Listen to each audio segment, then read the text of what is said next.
Malcolm Merlin better put a hook on and call himself Captain Hook. That's all I'm really hoping for by this point. Hey everybody, this is David, and today I'm going to be talking about Arrow Season 4, Episode 13, Sins of the Father. And there are a lot of fathers with sins right now in this series. And the two specific ones that we are going to be talking about is Felicity's father and Melcolm. So basically we have Felicity's father from the last episode. His presence in this episode wasn't as big as I thought it was going to be. He felt more like the side story that was going on, where Felicity was trying to get to know her father. She even asks advice from her mother and Oliver, and at the end of it, she even lays a trap and finds out her father he's not a trustworthy guy. So what does she do? She calls the cops on him, gets him arrested. Later, Papa Smoke. And you know what?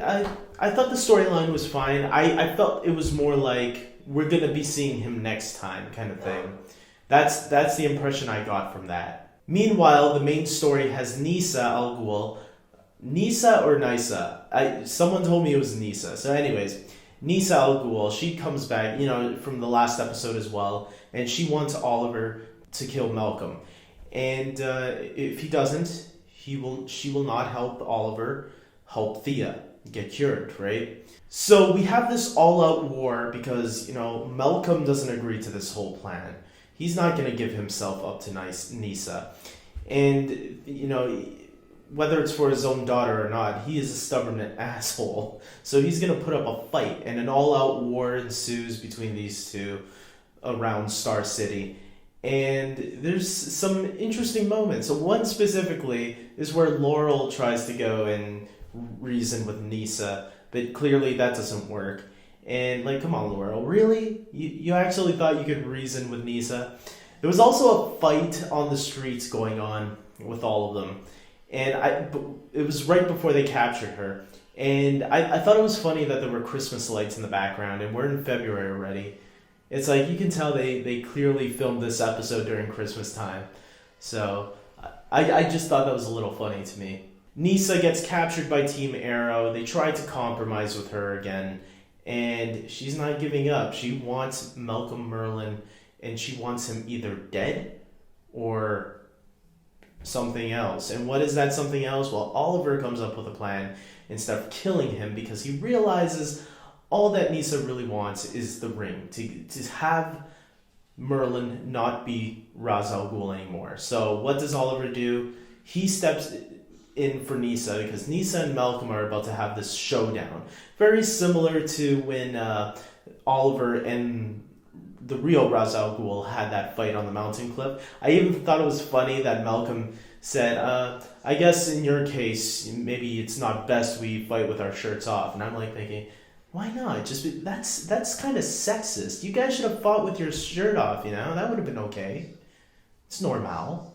Nyssa gets prepared, and what happens? Oliver steps in with a crazy idea and says, you know what? I'm going to fight on your behalf because I'm your husband.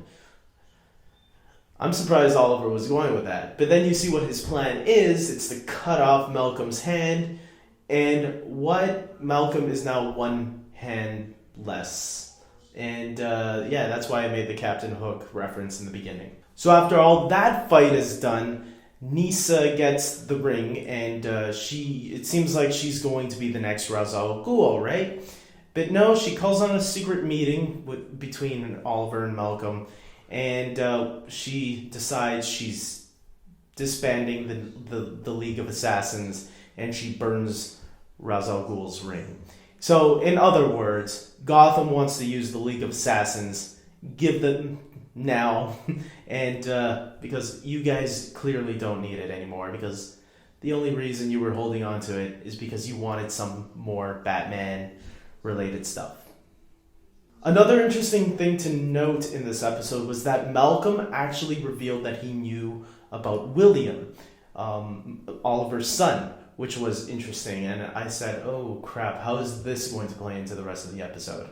And what I didn't see coming was at the very end, Melcolm makes a deal with Damien Dark, and tells him about William, about Oliver's son.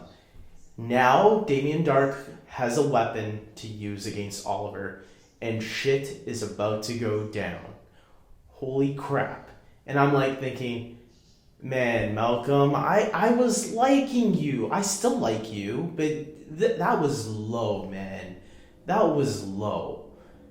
And this is going to hurt Oliver.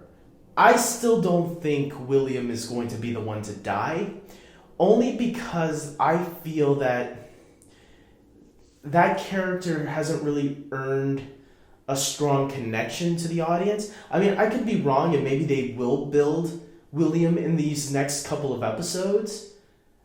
I just don't see William dying. And I think this is what they want us to think now. I think they want us to think Oliver's son is going to be the one that dies. I mean, it is possible if you think of it that way, but I still don't think it's going to be William to die. I highly doubt it. And but I am very much looking forward to next week. I think this episode really left on a high note. I am giving this episode an 8.5 out of 10. And yeah, it was a really great episode. Really enjoyed it. And yeah, I can't wait for next week. So I'm going to end it here. So if this is your first time watching, please subscribe to my channel, like this video.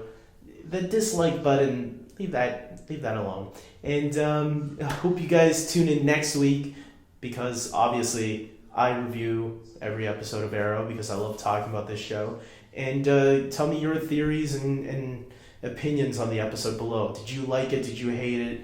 I don't know. So, and follow me on Twitter at iCrazyDavy. By the way, guys, I want to give a little plug in. You might have noticed in my last couple of videos that you've seen this menu card come up whenever I post the title of the episode and the arrow, the title Arrow, obviously. The artwork is original artwork by my brother, Kevin, who I'll put the link in the description box below.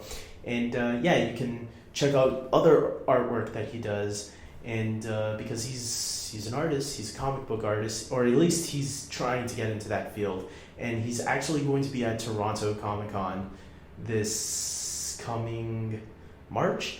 So keep your eye out. And until next time, peace.